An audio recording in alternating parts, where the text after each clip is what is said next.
So once again we quickly revise the various parts and their functions. So 4 whorls, sepals, petals, stamen and carpel.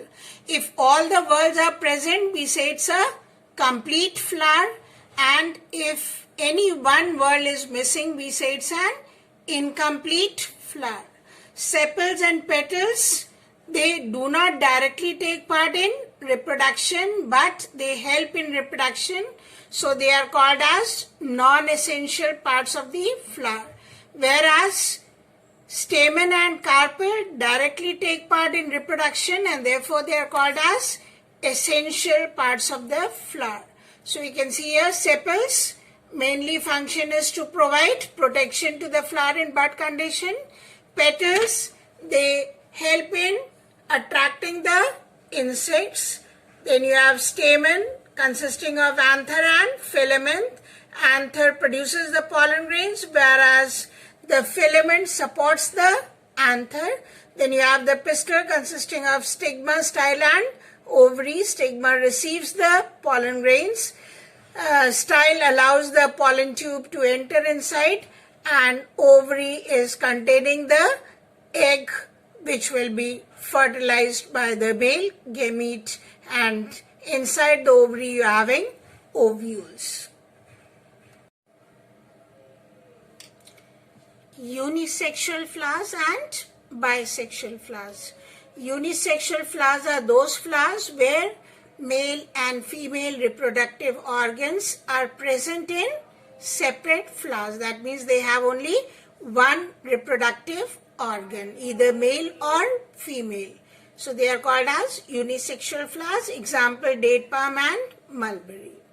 Flowers in which both the reproductive organs, that is stamen and carpel, are present are called as bisexual flowers. For example, China rose, pea, etc.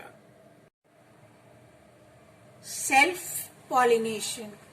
Transfer of pollen grains from anther of a flower to stigma of same flower or another flower on same plant is called as self-pollination. That is, within the same flower or another flower which is present on the same plant. Example is wheat and rice. Cross-pollination. Transfer of pollen grains from anther to stigma of another flower which is present on another plant but belongs to the same species is called cross-pollination. Example, China rose, salvia, etc.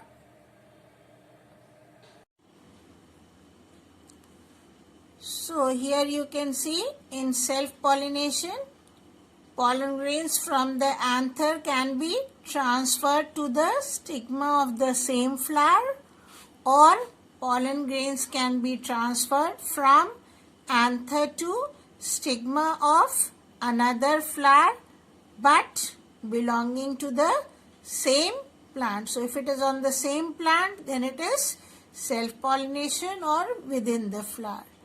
In case of cross-pollination, pollen grains are transferred from anther to stigma of another flower present on another plant. So two different plants but belonging to the same species, then we call it cross-pollination. Here in this diagram you can see self-pollination taking place.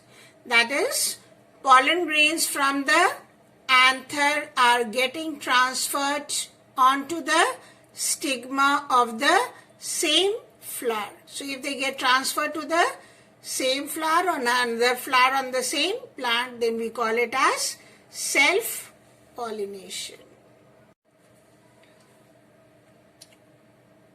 Cross-pollination depends upon various agents. For example, insects, wind, water, animals, etc. Here you can see in this flower, cross-pollination brought about by bees.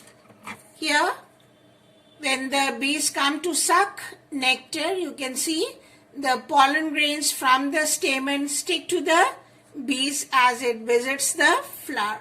Now, the bees travel from one flower to another flower, and when they reach another flower, the pollen which are present on the bee stick to the pistil of the other flower, and in this way cross pollination takes place.